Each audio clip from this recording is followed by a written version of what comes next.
Alrighty, Irritable Bowel Syndrome, or Angry Arse. Let's have a look at the effects and all the other details around it. So, I like to look up the etymology of the word syndrome, ancient Greek for signs or symptoms to run concurrently or to run together. So there are many signs that, well, essentially the whole body's not working. But the person is... Okay, so the reason for that is the nervous system point here in the solar plexus is completely cut off. The entire spine has been so inflamed, and therefore the person has zero control of their own environment, and therefore the gut and brain is completely disconnected. Because if someone's sandpapered with too many carbs and food-like products that the body doesn't recognize, then the toxins take over. And there's already enough in our Western world and what we're born with and what our parents provide and our environment. We don't need to make it any worse. But people seem to do that. And of course, so there are that many signs and symptoms that things are a big problem. First of all, the inability to do this. Maintain hair. Really? Like, it's a maintenance job. The person has to be knowingly and actively screwing themselves up, whether they realize it or not. Probably not. Otherwise, we wouldn't do it. But that would be called suicidal or self-sabotage. Have a look around. Most people are doing that. So, if a person has zero control of their brain to their gut, they have no idea of what the environment is like below that. And you can listen to people saying cells and DNA and all these science words. But the key sign is if they do not use a single natural environment word, they don't know what they're talking about. They're stuck in their head. And they're using the frequencies around them to tell them what to do. And this is a sign of irritable bowel syndrome. They cannot perceive truth.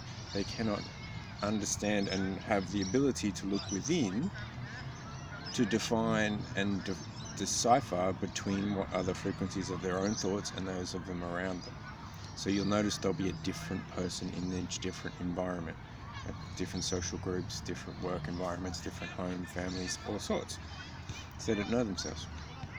And they're too toxic, and these different viruses, parasites, fungus, and other different creatures, mold, mildew, lichen, all these different natural environment words, are taking over and eating them alive, especially in the nervous system.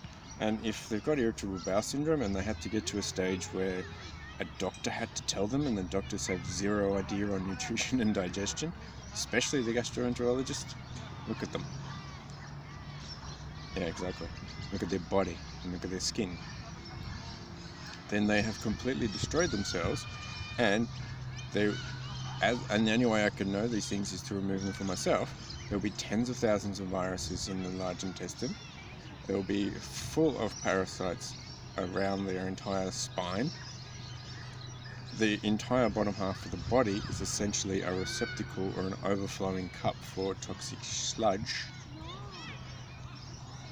And these people think they're intelligent because these creatures are the most intelligent organisms on the planet. So because they're abrasive, they'll often have an abrasive face. It's like they're red. It's like somebody sandpapered their face because they've never had any fats and oils in their diet. And carbs and coffee and sugar are all inflammatory. Their face is red and inflamed. Therefore, they've got an inflamed arse. That means they're incredibly insecure because and they're angry. That means they're always insecure from their coccyx gland, is the safety and security center. And because they're angry because their liver and gallbladder is destroyed, and you'll see two lines between the two eyebrows for that, they're always angry at daddy issues. So anytime they come up against a strong man or another man in general, and this is both for men and women, particularly in Australian masculine women culture, we call Sheilas, their biochemistry. If they have a toxic liver and gallbladder, all of their subconscious focus is on the masculine. Therefore, they are masculine. They're imprisoned by it. Yeah. Have a look around. I'm sure you know many people like that.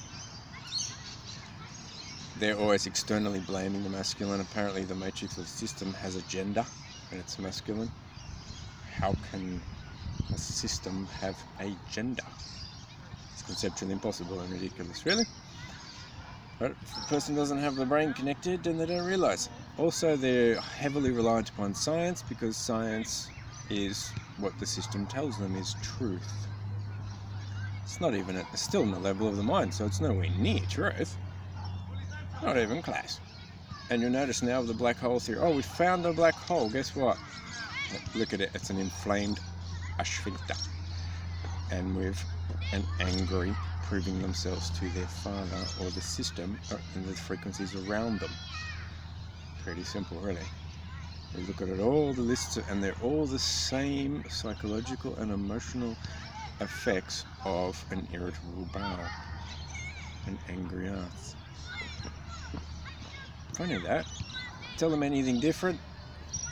No, can't be right. No, they've got a very tiny, narrow mind. And then they lost the ability to learn, because the amount of fungus and fungal infections in the body from an inflamed bowel, an entire GI tract, means they've lost the ability to learn.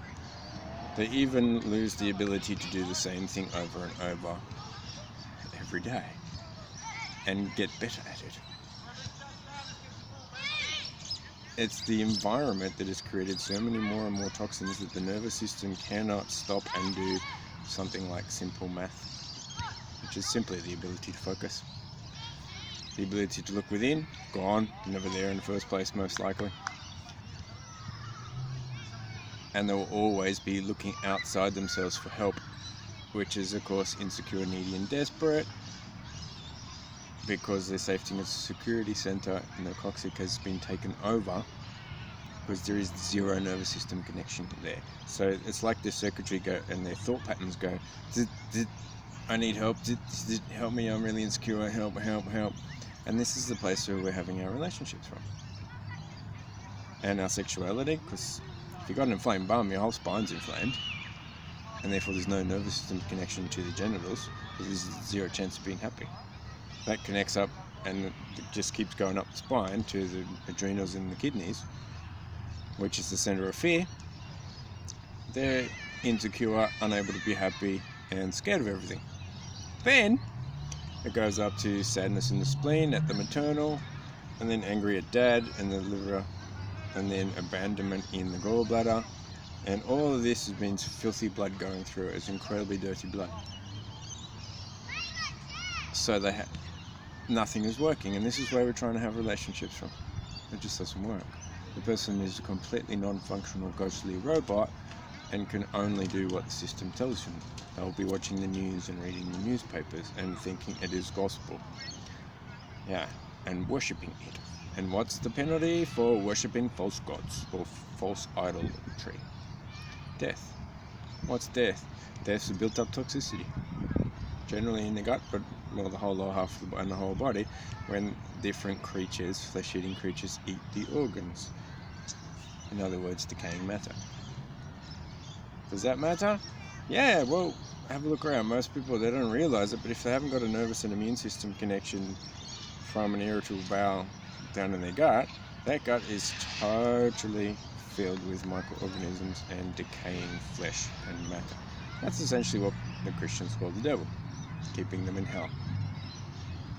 Basically, they've got a whole bunch of black gunk there that is subconsciously controlling them because their mind and immune system isn't connected to it.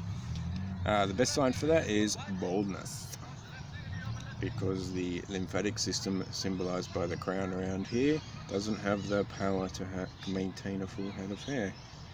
Liver and gallbladder is here, and Ayurvedic facial recognition, and then kidneys up here.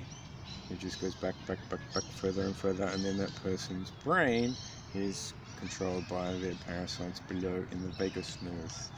And that whole central column, they do not have the ability to control themselves or their environment around them. They are completely a walking sheeple zombie. And then they just keep doing that and getting worse and worse and worse, because they don't have a connected brain to their gut, and therefore the instincts are non-existent. So, irritable bowel syndrome, or angry arse, concurrently with many signs and symptoms, but you're not connected to it. How would they know? Much like a zombie, how does a zombie know itself?